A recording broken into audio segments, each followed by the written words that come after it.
But first, let's talk about Portland General Electric in a broader sense, because they want another rate hike. It's going to affect hundreds of thousands of you, and that makes it our big story tonight.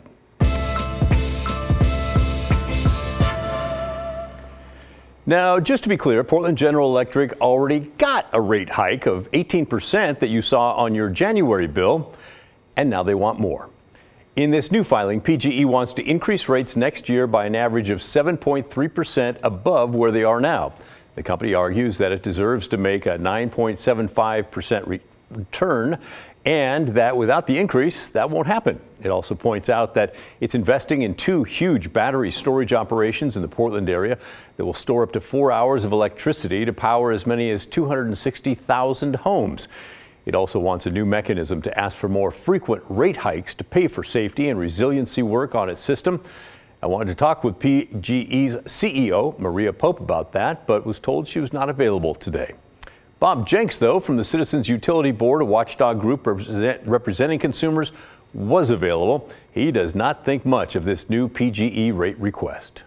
But the most incredible thing is they want a new rate-making mechanism that allows them to raise rates every January for billions of dollars of capital investment, with a very limited review by the PUC and stakeholders like PUB, without any ability to look at profits and see where shareholders should help pay for this.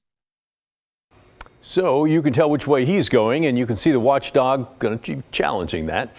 Another argument PGE makes for higher rates is the impact of climate change and clean energy. And during testimony submitted to the Public Utility Board, Pope said there are more days where electricity is needed now to cool our homes and businesses, and fewer days where it's needed to heat the place up. And that is leading to more demand, she said. Before 2022, PGE's peak load record held for nearly 25 years. Now we are seeing new records set almost annually, with a new winter peak load record set in December of 2022 and a new summer and all-time system peak set in June of 21 and then again in August of 23.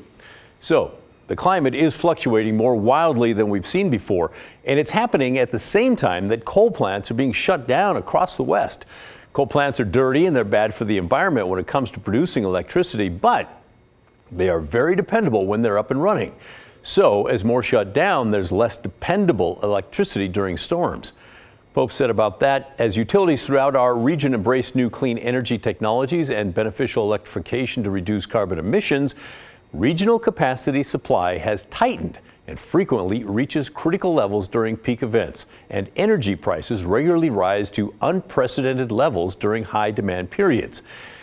Translate that, supplies get tight, prices hit the roof. As an example, she pointed to our most recent January storm, which she said was the coldest in 30 years. It was a regional weather event as well, and it stressed the system big time. Pope said the regional weather event created extremely high and volatile wholesale energy market prices. She gave us examples. One market charged $1,000 per megawatt hour, and the massive California independent system operator, well, they were charging $2,000 per megawatt hour during the big storm.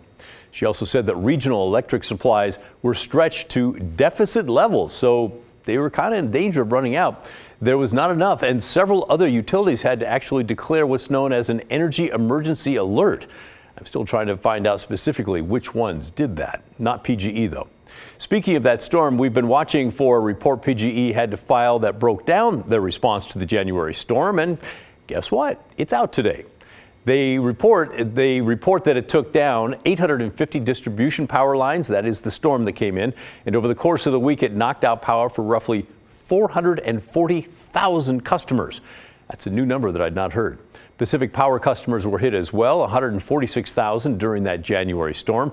And by the way, we do see you, Southern Oregon. Pacific Power is now dealing with new outages down there around the Medford area because of the snowstorms there that started on Friday.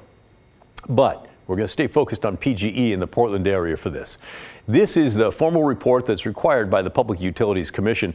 The utility reports that as the storm arrived, it carried high winds that knocked out power to 270,000 customers relatively quickly. The storm lasted a week from January 13th through the 20th, with waves of wind and snow and ice hitting the area. PGE says 109,000 customers had the power go out multiple times. Here's a look at the outages throughout the week and how many customers were without power each day. It was a bunch right away, and then it surged again when the third wave of the storm hit about January 19th. They also offer up this map, which shows what we suspected all along. The hardest hit area in the yellow, orange, and red there was in Beaverton, Tigard, and Lake Oswego. Also now, I know a lot of you were frustrated by the poor communication from the company. They addressed that briefly in their storm report, just saying, you know what, it was hard to get places, so it was really hard to give you estimates on when the power would be back on. That was something else we wanted to discuss with the CEO, Maria Pope, today, but again, we were told she was not available. So, what's going through your mind after hearing about yet another PGE rate increase, along with the follow-ups on the big January storm? Let us know, will you? Send us an email. The address is thestory@kgw.com, or call and leave a voicemail, 503-226-5090.